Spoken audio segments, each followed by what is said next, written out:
मुलं परदेशात स्थायिक आहेत आणि आई वडील भारतात आहेत. त्यांचं वय झालेलं आहे, मुलं निवांत आहेत आणि आई वडिलांची खूप हालअपेष्टा होते. हा प्रसंग आजकाल जिथे तिथे दिसतो किंवा खूप अशा गोष्टी कानावर येतात. माझी दोन्ही मुलं इथंच आहेत, माझा कुठलाही मुलगा बाहेर देशात नाही, पण तरीही एक सुज्ञ नागरिक म्हणून याचं केलेलं विवेचन.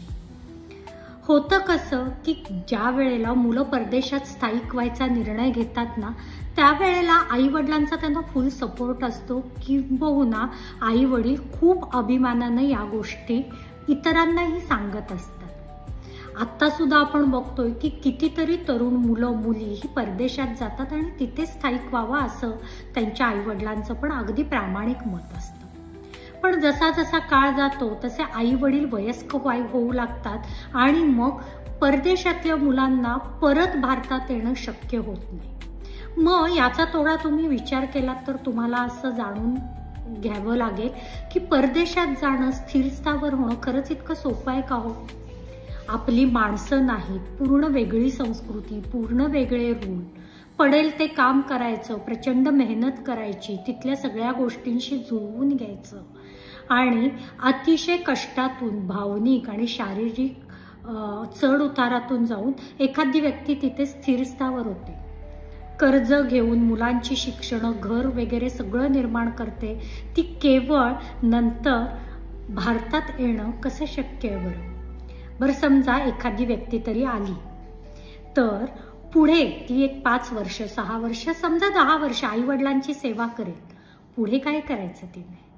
कारण ज्या वेळेला आई वडील हे 70-80ला पोचलेले असतात ना, त्यावेळेला त्यांच्या मुलांचंही वय ही 50ला आलेलं असतं की हो.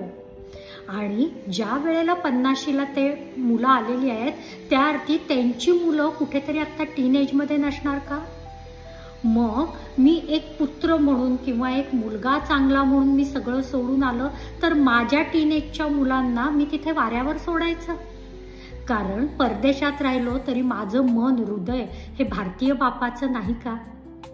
मग प्रचंड मेहनत करून, कर्ज काढून तिथे मी स्थिर स्थावर झालेलो असताना मी परत भारतात येऊन करणार काय? आणि याच्या अगदी विरुद्ध आई वडिलांनाही ज्या वेळेला योग्य वेळ असती त्यावेळेला ते त्यांच्या 50शीत 60ीत जर परदेशात गेले तर तिथल्या वातावरणाशी जुळवून घेणं त्यांना सहज शक्य होईल.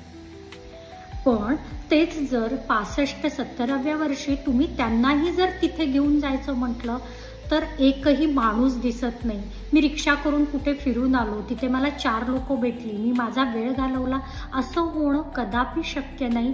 त्यामुळे या उतारवयात तिथं जाऊन मी कायमचं राहतो म्हणणं ह्या ज्येष्ठ नागरिकांनाही शक्य नाही. परवा मला अमेरिकेत 1 महिना जाऊन राहण्याचा योग आला.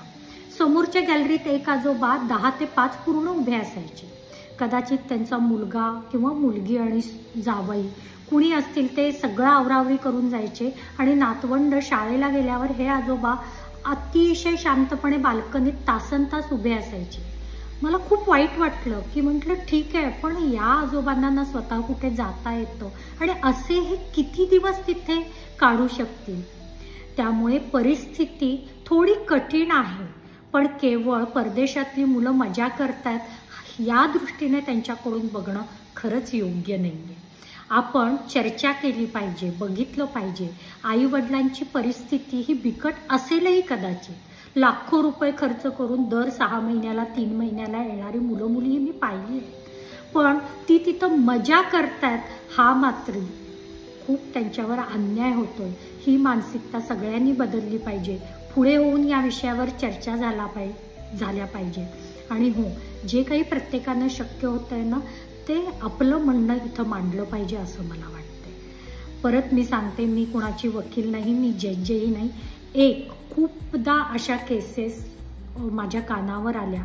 परवा माझ्या मिस्टरांचा एक मित्र, त्या माणसाला मी अतिशय खंबीर म्हणून ओळखते, त्या ढसाढसा रडत होता की माझ्या आईला मला वृद्धाश्रमात ठेवावं लागतंय, कारण मी काहीही करू शकत नाही. ना मी कामधंदा सोडून तिथे येऊ शकतो, नाही ते 6 महिन्यापेक्षा जास्त राहू शकते. त्या मुलाची तगमग मला दिसत होती, पण तो मुलगा आपल्या नातेवाईकांना ही गोष्ट कितपत समजावून सांगू शकत असेल याची मला खरंच म्हणजे काही कल्पना नाही. त्यामुळे मला असं वाटतं की थोडं आपण सुज्ञ होऊयात. हा सगळ्यांचा प्रॉब्लेम आहे. काही सुपातले आहेत, काही जात्यातले आहेत. तर ज्यांची मुलं परदेशात आहेत त्या आईवडिलांना पण माझं कळकळीचं सांगणं आहे की पुढे ही परिस्थिती आपल्यावर पण येऊ शकते. त्यावेळेला तुम्ही पण योग्य निर्णय वेळीच घ्या. नंतर आपल्या सुनांना, मुलांना बोल लावण्यात काहीच अर्थ नाही. कारण बाहेरच्या देशात स्थिर स्थावर झाल्यावर 25-30 वर्ष प्रचंड मेहनतीनं तिथं आपले पाय रोवल्यावर अचानक सगळं सोडून येणं आणि इथे परत नव्याने उभारी घेणं हे खरंच शक्य नाही.